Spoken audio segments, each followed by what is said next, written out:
Good morning friends. हमारे special session weekly current affairs में आज हम बात करेंगे 10 जनवरी से 16 जनवरी तक हुए घटनाक्रम के बारे में।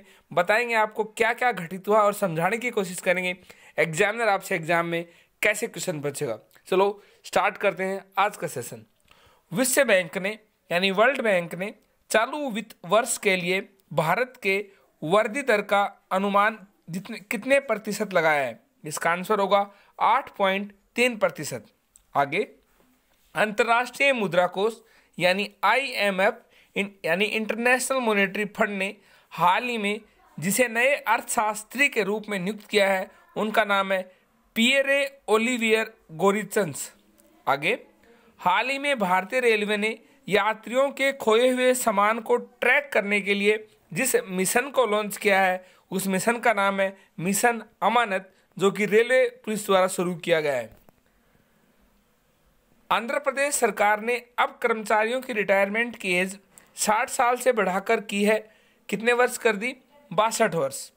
आगे, सुप्रीम कोर्ट ने प्रधानमंत्री की पंजाब में हुई सुरक्षा चूक के लिए एक पैनल का गठन किया है और उसका अध्यक्ष किसे नियुक्त किया है? उसका अध्यक्ष नियुक्त किया है इंदु मल्होत्रा, जो कि सुप्रीम कोर्ट की जज रह चुकी हैं।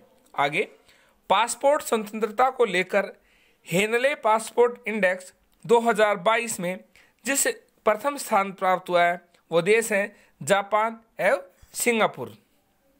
हाल ही में भारतीय अंतरिक्ष अनुसंधान संगठन इसरो के नए चीफ के रूप में किन्हें नियुक्त किया गया है? वो नियुक्त किया गया है S सोमनाथ को। टोक्यो ओलंपिक में कांस्य पदक विजेता मुक्केबाज लवलीना बोरगोहेन को जिस राज्य सरकार ने DSP पद पर नियुक्त किया है वो राज्य है असम, जिन्होंने इन्हें किया है DSP पद पर नियुक्त।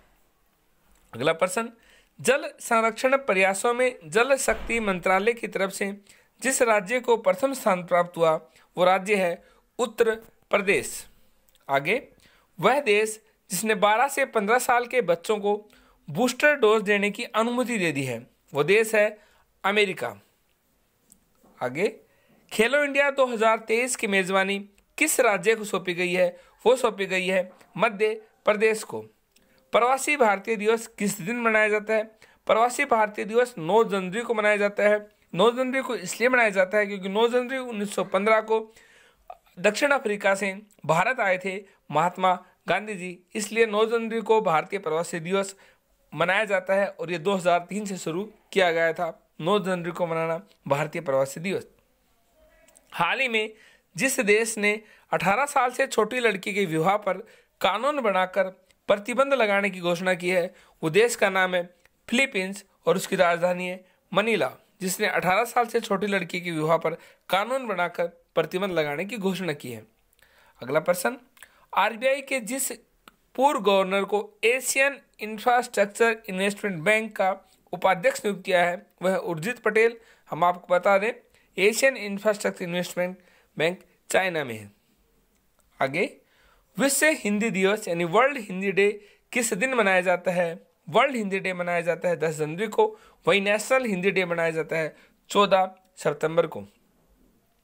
पेट्रोलियम निर्यातक देश संगठन OPEC का नया महासचिव किसे नियुक्त किया है? नया महासचिव नियुक्त किया है हैथम अलघीस को। हेनले पासपोर्ट इंडेक्स 2022 में जो भारत को जो स्थान प्राप्त हुआ वो है 83वां स्थान प्राप्त हुआ है भारत को हेनले पासपोर्ट इंडेक्स 2022 में। आगे, असम सरकार ने हाल ही में जिस नेशनल पार्क का आकार बढ़ाने का फैसला किया है उस नेशनल पार्क का नाम है ओरंग नेशनल पार्क। एग्जामिनर आपसे ये भी पूछ सकता है कि ओरंग नेशनल पार्क किस राज्य में है? आपका आंसर होगा असम में। संयुक्त राष्ट्र ने हाल ही में जिस देश के लिए सबसे बड़ी विशिष्ट अपील शुरू की है, कंट्री स्पेसिफिक अपील शुरू की है वो देश है अफगानिस्तान। माई एंजलो जिस देश के सिक्के पर दिखाई देने वाली पहली अश्वेत महिला बनी है वो देश है अमेरिका, जिसपे माई एंजलो जो कि एक अश्वेत महिला है वो अमेरिका के सिक्के पर आपको दिखाई देगी। NDTV के जिस मशहूर पत्रकार का 14 जनवरी 2022 को दिल का दौरा पड़ने से निधन हो गया उनका नाम था कमल खान। हाल ही में जिस देश ने भारत के साथ दुनिया की सबसे तेज supersonic anti ship cruise missile BrahMos की खरीद को मंजूरी दे दी है, उस देश का नाम है फिलीपींस, जिसकी राजधानी है मनीला। संयुक्त राष्ट्र यानी यूएन ने चालू वित्त वर्ष में भारत की आर्थिक वृद्धि दर जितने प्रतिशत रहने का अनुमान लगाया है वो है 8.5%। वहीं वर्ल्ड बैंक ने अनुमान लगाया है 8.3%। दक्षिण अफ्रीका में टेस्ट क्रिकेट में शतक लगाने वाले भारतीय विकेट कीपर बल्लेबाज बन गए हैं, उनका नाम है ऋषभ पंत। हाल ही में दक्षिण अफ्रीका के जिस खिलाड़ी ने खेल के सभी प्रारूपों से संन्यास ले लिया वो खिलाड़ी हैं क्रिस मॉरिस। अमेरिकी राष्ट्रपति जो बाइडेन ने जिस देश में अमेरिकी राजदूत के लिए एरिक ग्रोस्टी को मनोनीत किया है वो है भारत। भारत में अब अमेरिका का राजदूत होगा एरिक ग्रोस्टी। भारत सरकार ने हाल ही में जीवन बीमा निगम LIC में कितने प्रतिशत प्रत्यक्ष विदेशी निवेश यानी FDI की अनुमति देने का निर्णय लिया है वो लिया है 20%। हाल ही में जिस देश के मैरीलैंड अस्पताल में डॉक्टरों ने एक मरीज की जान बचाने के आखिरी प्रयास में एक सूअर का दिल प्रत्यारोपण किया वो देश है अमेरिका। यूनेस्को ने भारतीय धरोहरों का विवरण जिस भाषा में छापने की अब सहमति बनाई है वो है हिंदी, जो कि वर्ल्ड हिंदी डे के दिन इसकी घोषणा की गई। IPL के टाइटल स्पॉन्सरशिप के लिए अगले 2 वर्ष के लिए किस कंपनी ने समझौता किया है? अब IPL की टाइटल स्पॉन्सरशिप के लिए जिस देश ने समझौता किया है उसका नाम है टाटा ग्रुप। नेशनल युवा दिवस यानी नेशनल यूथ डे किस दिन मनाया जाता है? ये मनाया जाता है 12 जनवरी में, स्वामी विवेकानंद के जन्मदिन के दिन।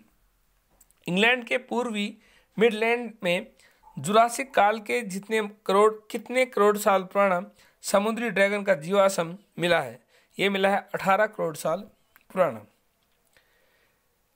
जिस राज्य सरकार ने घड़ियाल के संरक्षण के लिए ओरंग राष्ट्रीय उद्यान उसके मौजूदा आकार से 3 गुना अधिक विस्तृत करने का हेतु एक प्रारंभिक अधिसूचना जारी की है वो देश है असम, क्योंकि ओरंग नेशनल पार्क है असम में। हाल ही में रक्षा मंत्री ने जिस देश में राष्ट्रीय पर्वतारोहण और संबंध खेल संस्थान द्वारा आयोजित भारत के पहले बहुयामी साहसिक खेल अभियान को हरी झंडी दिखाई है वो देश है फ्रांस। पूर्व प्रधानमंत्री लाल बहादुर शास्त्री की पुण्यतिथि हर साल किस तारीख को मनाई जाती है? वो है 11 जनवरी। हाल ही में यूरोपीय संसद के जिस अध्यक्ष को इटली के एक अस्पताल में निधन हो गया उनका नाम है डेविड सासोली। चंपा नाम के जिस मशहूर कन्नड़ लेखक और प्रोफेसर का बंगलुरु में एक निजी अस्पताल में 83 वर्ष में निधन हो गया उनका नाम है Chandrashekhar Patil.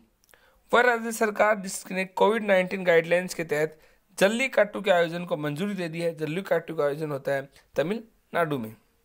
Legends league cricket ने जिस महिला क्रिकेटर को ऑल वुमेन मैच आधिकारिक टीम का एम्बेसडर नियुक्त किया है उनका नाम है झूलन गोस्वामी। जिस राज्य ने गंजम जिले में खुद को बाल विवाह मुक्त जिला घोषित किया है वो है उड़ीसा। हमने आपको बताया 10 जनवरी से 16 जनवरी तक हुए साप्ताहिक घटनाक्रम के बारे में समझाने की कोशिश करी, क्या क्या घटित हुआ और एग्जामिनर आपसे एग्जाम में कैसे क्वेश्चन पूछेगा। हमारे आज के सेशन में इतना ही। Thank you. हम आपको बता दें इससे पहले वीकली करंट अफेयर सेशन में हमने आपको करा दिया था जो 1 जनवरी से तब तक था। आज के सेशन में इतना ही।